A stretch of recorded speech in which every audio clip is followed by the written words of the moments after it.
Hey guys, how y'all doing? I'm here to give you guys a recap on the new episode of JoJo no Kimyou no Bouken Ougon no Kaze, or you could call it JoJo's Bizarre Adventure Part 5 Golden Wind on episode 9.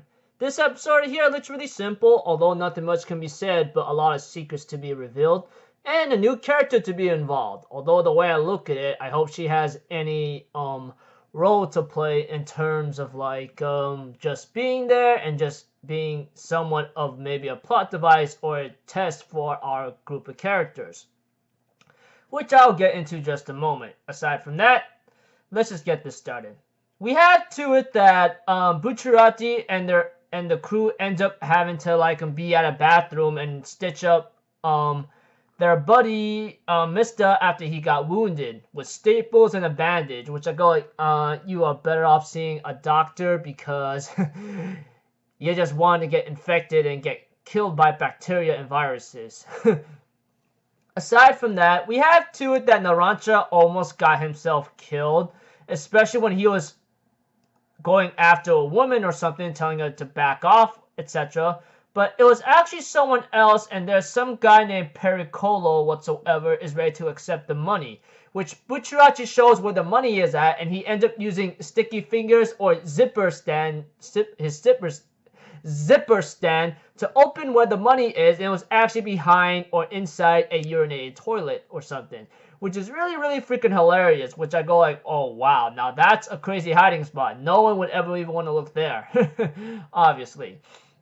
But aside from that, we have to it that he accepts the money and ranks Bucciarati to capo, or should I say, I think that's the rank, capo, and he ends up having to take over Popo's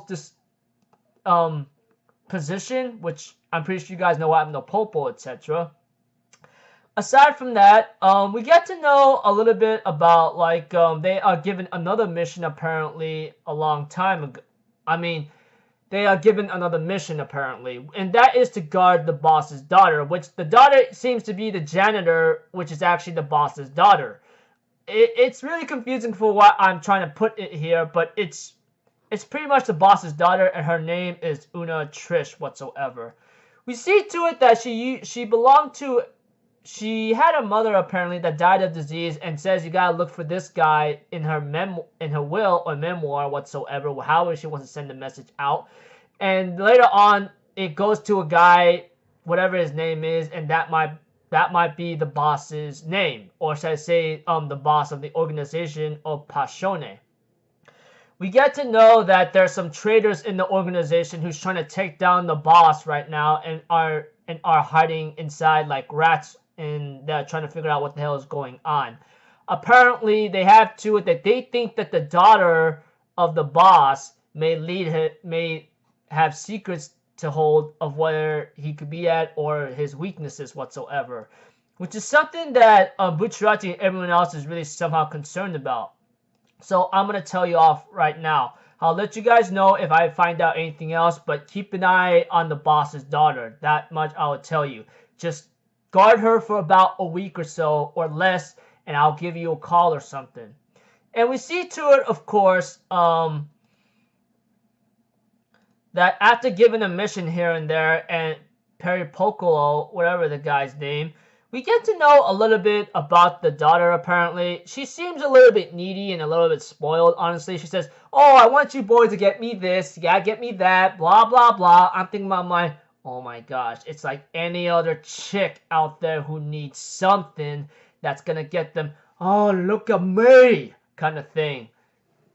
Am I even wrong about that in reality? There's some girls out there that are like that anyway. Let's be honest about that, and let's not even deny that fact. Aside from that, me being idiotic all the time, we see to it that there are some spies in the Passione organization trying to figure out what the hell is going on, especially about what happened to Popo, etc., along with this guy who apparently has the stand user of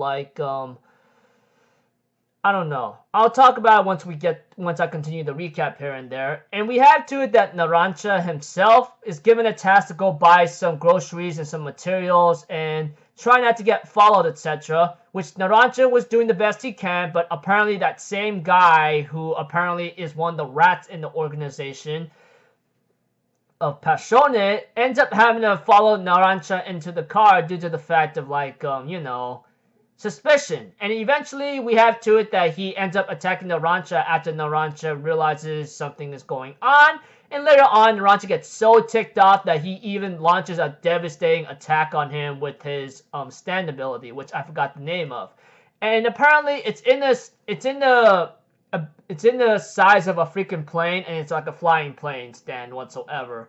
It's small, red, if you guys watch the episode, you guys will get the idea. Those of you who haven't and just watching this recap without knowing anything, you'll be confused as hell of what the hell am I even talking about.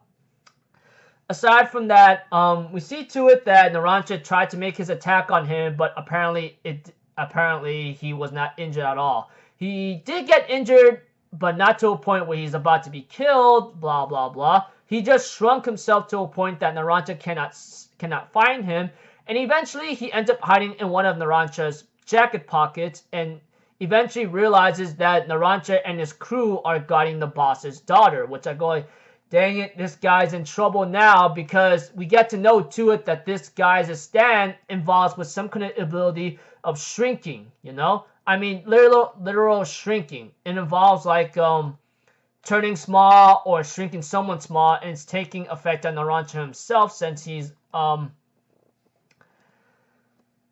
already taking effect on, is already starting to shrink. His legs are already shrinking. Not even Narancia himself is even realizing it.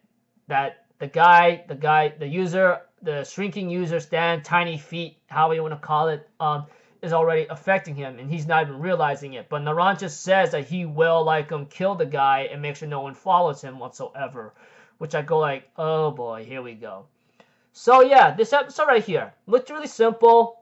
At the beginning, it's just that Bucciarati handing over the money that Popo had whatsoever, the 10 billion Libre, and ends up giving a task to guard the boss's daughter after they found out a little bit of their past.